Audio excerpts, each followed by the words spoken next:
Joining us today is Ashley Moore, Business Manager for Coldry, Environmental Clean Technologies Limited, who will be speaking at IIR's Coldtech 2010 conference on the 1st to 2nd of June in Brisbane. Hello Ashley, thanks for joining us. Thanks James, thanks for inviting me. First of all, how is Australia faring in comparison to other nations in regards to pioneering clean coal technologies? I think it's fair to say that one of the strengths of Australia is the innovative nature of its companies, research and educational institutions. I believe absolutely that we're internationally competitive in terms of creating intellectual capital and new technologies. However, the reality is that we're a small marketplace, reasonably conservative, and therefore funding for those innovative technologies is a continuing challenge. Can a country so dependent on coal, such as Australia, for its economy, ever truly offset or reduce its emissions? I think the key there is in the last words you used, James. The goal isn't to eliminate our emissions; it's to reduce them and to dramatically reduce them. I think it's fair to say that with substantial efforts on efficiencies in the combustion stages and power plant design, material reductions in emissions are available now. The technology exists. However, it's got to be pointed out that power plants are major infrastructure and they're not something that are cheaply replaced. So absolutely we can reduce our emissions substantially. Further, post-combustion, emission reductions are also possible with some pretty innovative capture and usage or capture and storage technologies.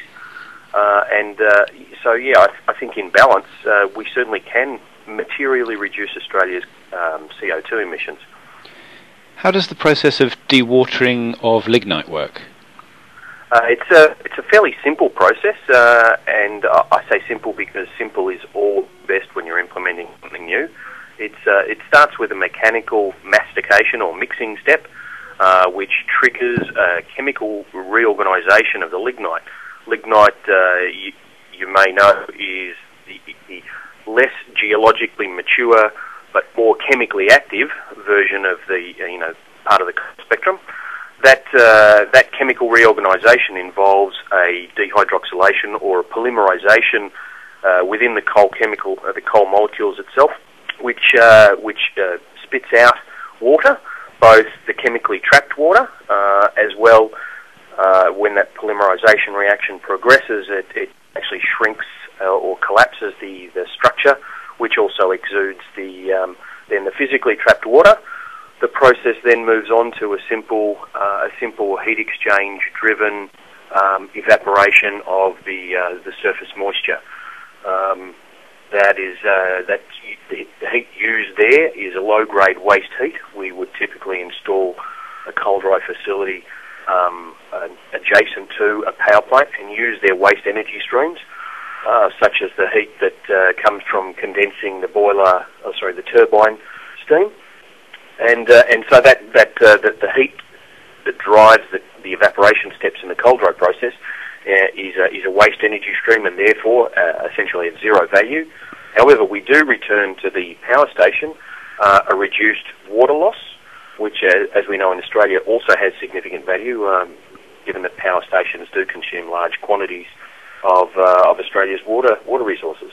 Can you give me a status update on the Latrobe Valley Project within which you're involved? Right, the Latrobe Valley Project will take place on the Loy Yang power site. We are engaged with our partners, a company called Pincom, who are a Vietnamese industrial conglomerate, to build the first phase of our facility there. We're finalising our agreements with respect to licensing and the initiation of the formal feasibility studies. That should take place over the balance of this year. And that project, when constructed, phase one will be a 2 million tonne per year output, taking the Loy Yang mine coal, which is 60% moisture at run of mine, and dewatering that down to a 12% stable, high energy coal pellet of nearly triple the net energy value versus run of mine. You're speaking at IIR's Coldtech conference on the 1st to 2nd of June 2010 in Brisbane. What will you focus on in your presentation? It'll be two parts, James.